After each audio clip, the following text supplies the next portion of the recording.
Kendi arabamızla İstanbul'dan başladığımız yolculuğumuza, Yunanistan'dan İtalya'ya arabalı gemiyle geçerek Pompei'de zamanı durdurup maceramıza Caserta'da devam ediyoruz.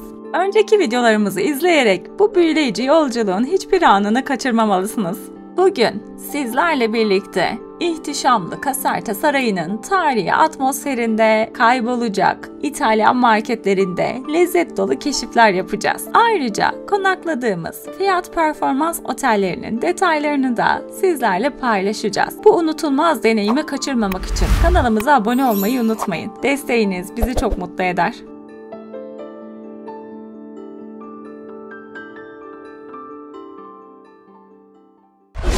Napoli'den herkese selamlar. Biz şimdi Napoli'deki otelimizden ayrıldık ve Caserta'ya gidiyoruz. Caserta Sarayı'nı gezeceğiz. Oradan sonra da Roma'ya geçeceğiz inşallah. Akşam Roma'da oluruz diye düşünüyorum. Çünkü buradan yaklaşık 2 saat görünüyor. Size şöyle kaldığımız yerin, Napoli'de kaldığımız yerin sokaklarını göstereyim. Caserta Sarayı'na doğru yola çıktık. Arabamızı şöyle Caserta Sarayı'nın altında bir tane park yeri var. Oraya park ettik. Saati ne kadar şu an için bilmiyorum. Çıkışta yine çekerim saatin ne kadar olduğunu.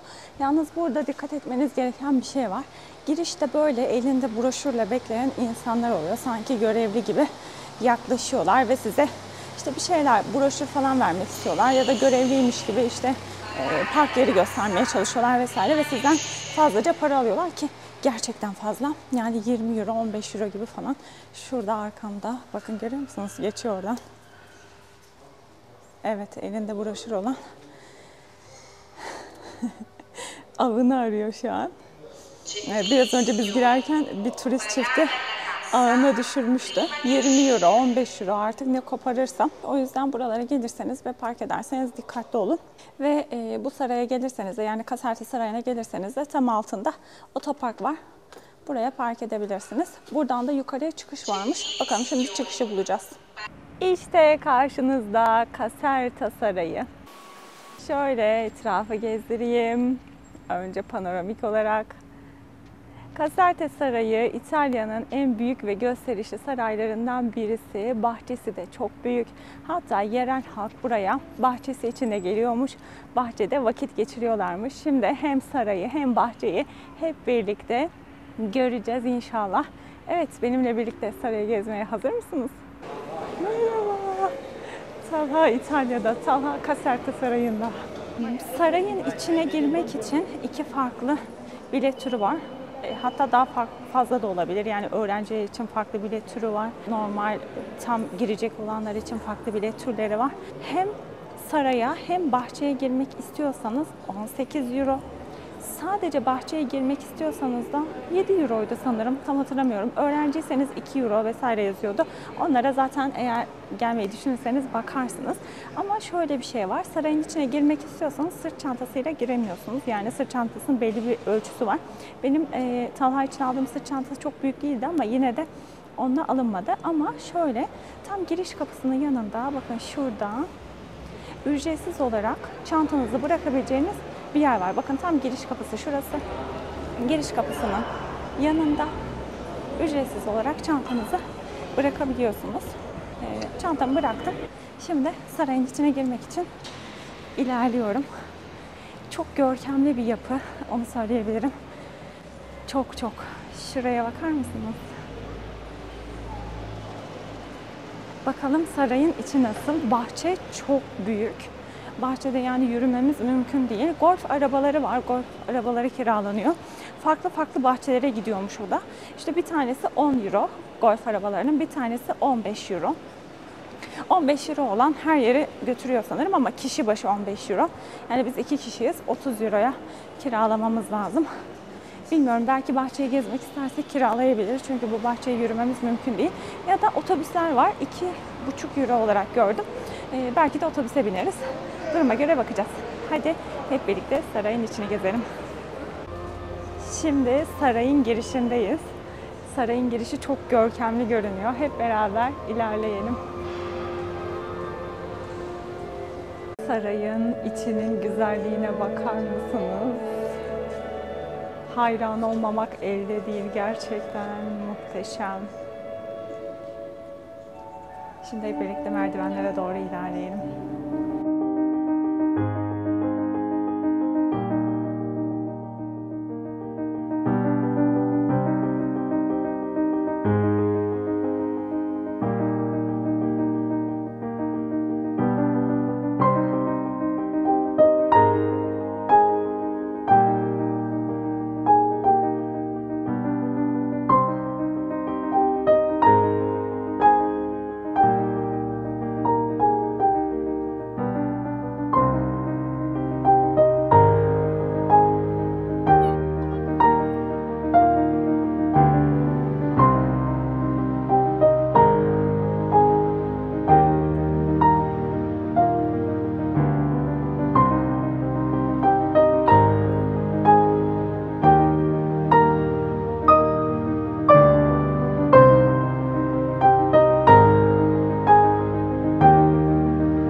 Bitirdik. Yaklaşık yarım saat kadar sürdü. Yani saatime bakmadım ama öyle tahmin ediyorum. İçerisi muhteşemdi. Özellikle merdivenler. Zaten videolarını çektim sizinle. Harikaydı. Yani onca saray gezdim. Hayatımda gezdim. Saray diyebilirim. Bakar mısınız? Yürüme yolu da harika. Tam karşımda da muhteşem bir bahçe uzanıyor. Bahçe o kadar büyük ki yürümemiz çok mümkün değil. Özellikle Talha ile çok mümkün değil. Belki Talha olmasaydı yürünebilir miydi? Yani sanmıyorum. O zaman da çok vakit kaybolurdu. Çünkü sonuçta biz buraya gezmeye geldik. Gezeceğimiz çok fazla yer var. Şimdi biz buradan otobüse bineceğiz. Tabii bahçeyi de görmek istiyoruz haliyle. O yüzden otobüse bineceğiz. Ve şöyle bahçeyi turlayacağız. Ondan sonra da inşallah buradan Roma'ya doğru yola çıkacağız. Caserta Sarayı, güzel Caserta Sarayı. Hayran oldum. Her detayı çok güzel. Gelip görmenizi tavsiye ederim. Burada sarayın hemen içinde bir kafe de var. Oturabiliyorsunuz. Biz oturmadık. Çok vaktimiz yok çünkü. Ama sizler burayı da değerlendirebilirsiniz. Tabii vaktiniz varsa bakın şurada sarayın içerisinde oturup çaylarını kahvelerini içiyorlar. Bahçede de arka taraflara doğru böyle oturulacak banklar var. Zaten yerel halk buraları kullanıyormuş. Yani geliyormuş işte çoluğuyla çocuğuyla orada vakit geçiriyormuş. Gayet de güzel yeşillikler içerisinde. Biz çok beğendik.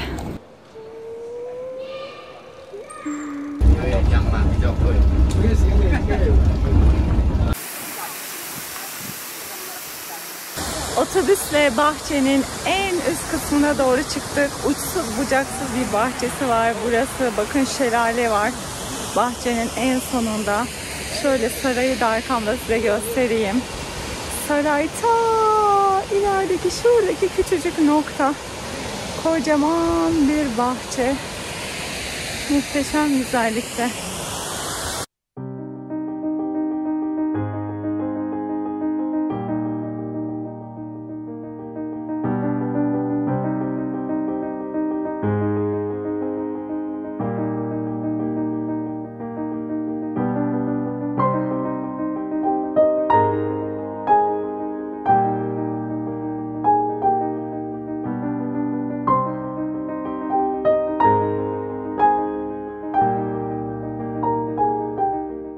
Arabamızı park etmiştik. Onu almaya geldik şimdi. Almadan önce şöyle bir yer var. Burada paranızı ödüyorsunuz. Biz 3 euro ödedik. Yaklaşık 3 saat falan kaldık. 3 saate 3 euro ödedik. Normal gibi görünüyor. Şimdi arabaya doğru geçiş yapıyoruz.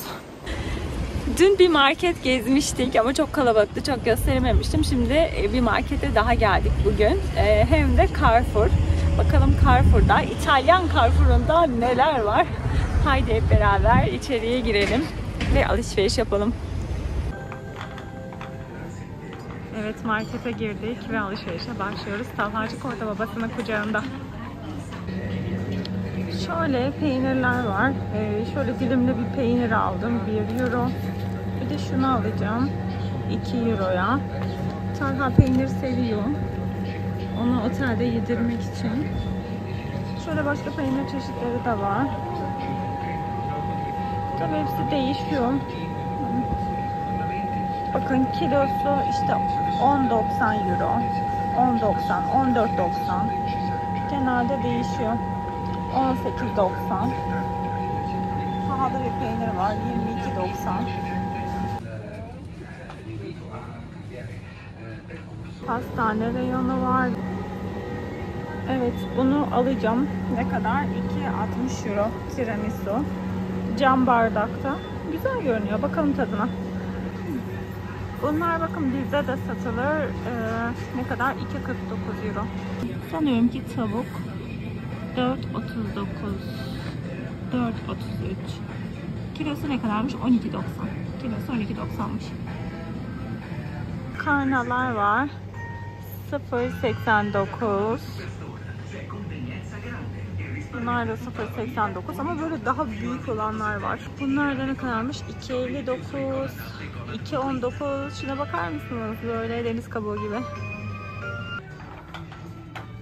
Çöp kovaları var. 16.99 euro. 5.59. 7 litreymiş. 5.59 euro. Daha da büyükleri var. 13.59 euro. Her şey var burada.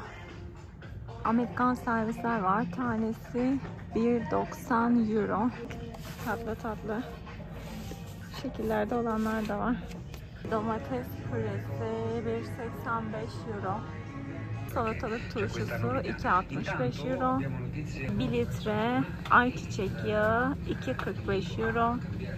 Burada Paradon Tax var. 75 milimlik ve 3.89 euro. 5.99 euro. Burada Werner yumuşatıcılar var. Ne kadarmış? 4.19 euro. 45 yıkama olan 4.89. 22 yıkama olan 2.99 euro.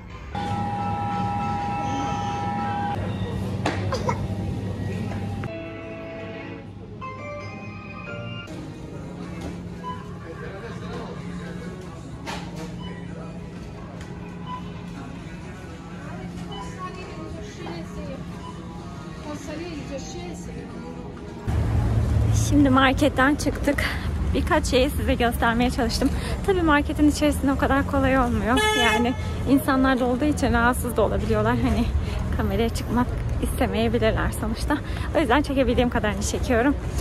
2 tane peynir aldım. Farklı farklı. Bir tane de böyle araba için cama güneş ışık aldık. Hepsi ne kadar tutmuş hayatım? 5.60 euro tuttu. O zaman artık otelimize geçebiliriz. Şehir turu atıyoruz. Evler, arabalar. Yollar o kadar böyle dar ki arabalar hep küçük minik arabalar var. Ya da genelde evlerin içinde mesela park yerleri var. Oralara park etmişler. Ama yollar gerçekten çok dar. Ve dar sokaklar var. O yüzden haliyle arabalar da minik. Roma'daki otelimize yerleştik. Size manzarasını da göstereyim. Çok güzel bir şehir manzarası var. Aslında Roma dediğime bakmayın. Roma'ya bir yarım saat uzaklıkta burası. Şöyle arabalarınızı da park edebileceğiniz park yeri var. Biz de park ettik. Bahçesi de var. Havuzu da var. Havuzunu da göstereyim size. Bizim odamız tam böyle şehir manzarasına bakıyor. O yüzden harika. Çok beğendik. Bugün Roma'ya yarım saat 45 dakika uzaklıkta bir bölgede kalıyoruz. Bölgemizin adı Villanova. Yolumuzun üzerindeydi. Hem böyle birazcık dinlenelim hem de yerel halkın içerisine karışalım istedik açıkçası.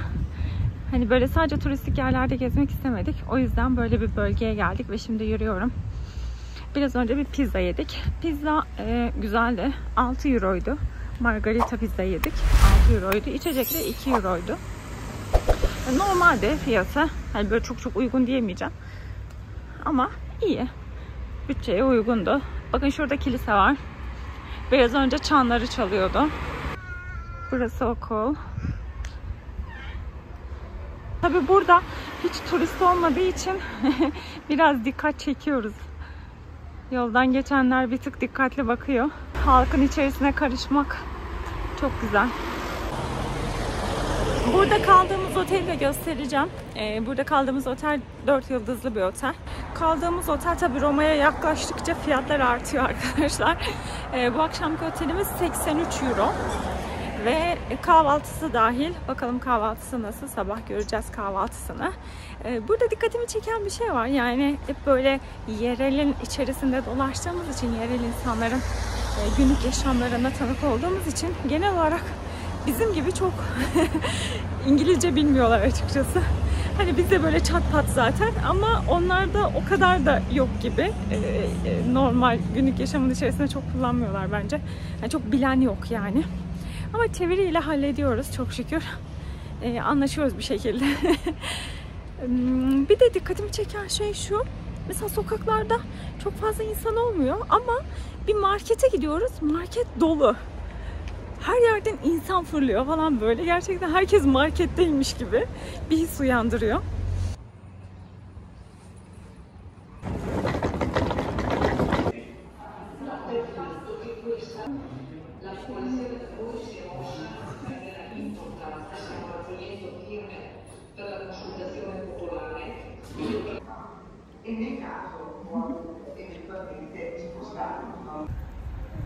Otelimizin havuzu da var. Tabii hava şu an serin. O yüzden havuza girme şansımız yok ama güzel görünüyor. Minik tatlı bir havuzu var. Tabii yaz mevsiminde gelinse güzel olabilir. Buralarda değerlendirilebilirdi.